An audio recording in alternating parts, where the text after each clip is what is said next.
इस ब्रह्मांड में कई ऐसे आम मनुष्य हैं जिनके पीछे छुपे हैं कई घिनौने वारदात। एक माँ अपने बच्चों को जन्म देने के लिए असहनीय दर्द सहती है, लेकिन अपने बच्चों को हंसता खेलता देख वो सारा दर्द भूल जाती है।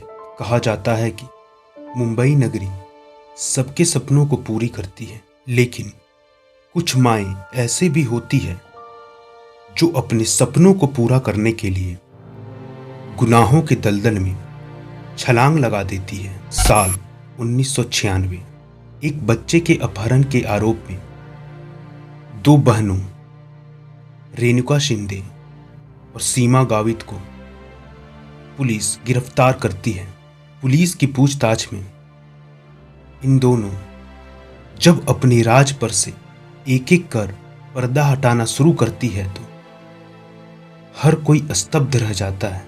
यह बहनें अपनी मां अंजना बाई के साथ मिलकर छोटे बच्चों को अपहरण करती थी और फिर उनका बेरहमी से कत्ल कर देती थी।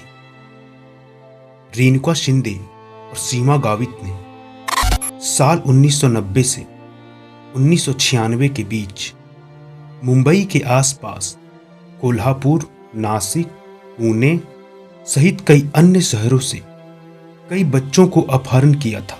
पहले यह बहनें भीड़ भाड़ वाले इलाकों जैसे कि मंदिरों में चोरी करती थी। साल 1990 में एक बार वह भीड़ के हत्थे भी चढ़ी, लेकिन किसी तरह दोनों वहां से भागने में सफल रही।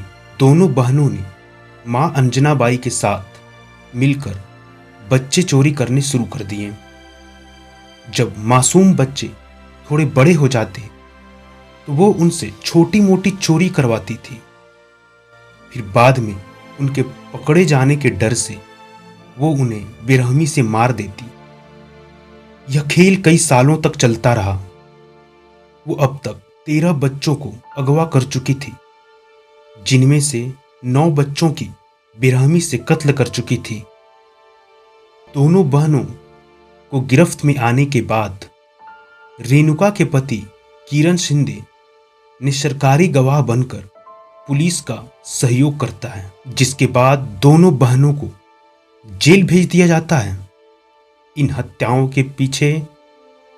हत्याओं का मास्टरमाइंड दोनों बहनों की मां अंजना बाई को बताया गया।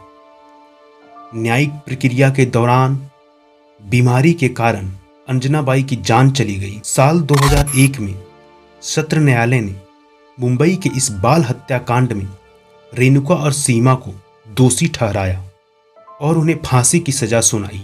इसके बाद यह दोनों बहनें सजा कम करवाने के लिए 2004 में हाई कोर्ट और 2006 में सुप्रीम कोर्ट गई, लेकिन इन दोनों ही अदालतों ने फांसी की सजा को बरकरार रखा।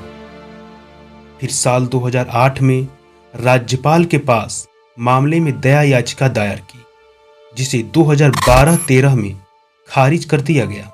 इसके बाद 2014 में राष्ट्रपति प्रणब मुखर्जी के द्वारा भी याचिका को खारिज कर दिया जाता है, लेकिन 2022 में रेणुका और सीमा ने बॉम्बे हाई कोर्ट में फांसी देने की सजा पर देरी से अमल होने पर एक अपील दायर की थी, जिसमें बॉम्बे हाई कोर्ट ने उनकी फांसी की सजा को आजीवन कारावास यानी कि उम्र कैद में बदल दिया। इस वक्त दोनों बहनें रेणुका और सीमा यरवदा जेल में सजा काट रही है।